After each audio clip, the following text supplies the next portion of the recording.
Hello, I'm Oscar, coming in.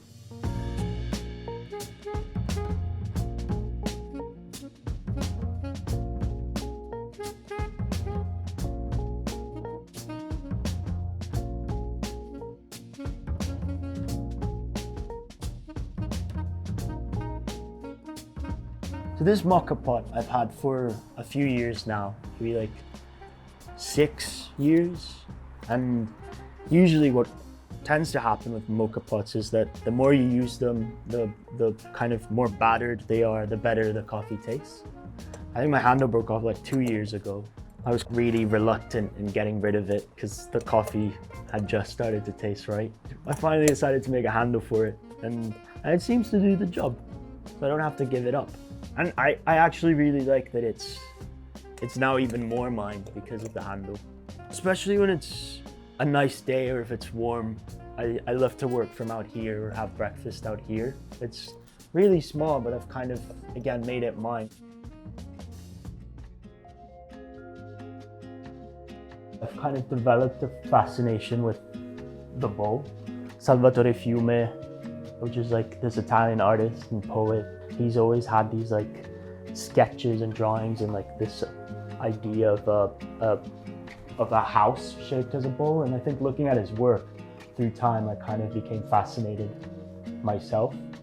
I found this in a market, and it came with like a sort of sausage dog, which I found kind of funny. It's so simple, but at the same time, it just conveys the exact image of what a bowl is. For an animal portrayed in such a tough way, it is really, really delicate. I got it when I was at uni at Chelsea College of Arts, and there was this sort of old antiques shop called The Cave. I'd always go in and I'd always ask for it. It was kind of like hanging, and the guy who was there, the man, was always like, nope, not for sale. And then through time and patience, well, his wife was there. He wasn't there one day. Oh, thank you. And she finally sold it to me. It's just there for books. Also, it's just me and him, and we don't need that many chairs, to be honest.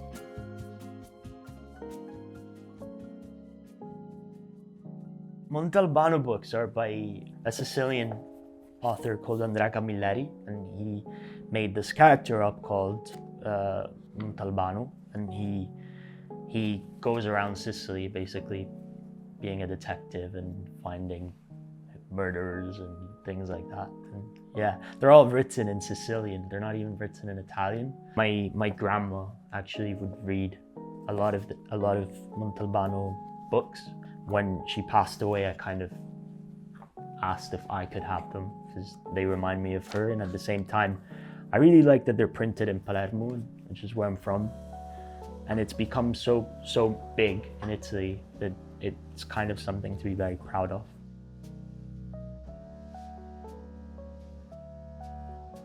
This sculpture here I got from Lawrence Prentice.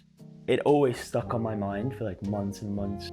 I thought it was gone, and then I went for a pint with him and I confessed my love for this sculpture, and then he told me he actually still had it. Like it says the name, but I don't know who the artist is. It's like Robert Gapper? I don't know. But it was meant to be a sort of maquette apparently for a sort of public sculpture. I find the idea of maquettes really fascinating, of kind of in a similar way to a child building something with your hands, and it's really small, and then maybe someday it might turn into a building, or it might turn into something way bigger than hands can handle and play with. So there were 3 ashtrays that I bought when I went back home in Palermo. They were in a tabacchi, kind of like a shop that sells cigarettes and sweets, with a lot of things in this space. None of them really have their desired function. Inside of it, I've got loads of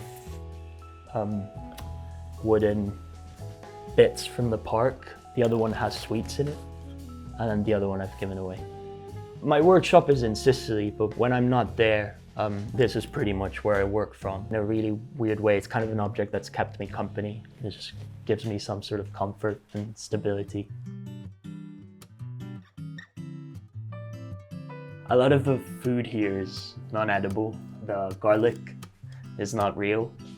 The fruit is wooden. So the cheese, I just find its shape so fascinating, and it's just so sculptural, and it makes you look at things differently. I mean, I don't look at cheese the same way after this.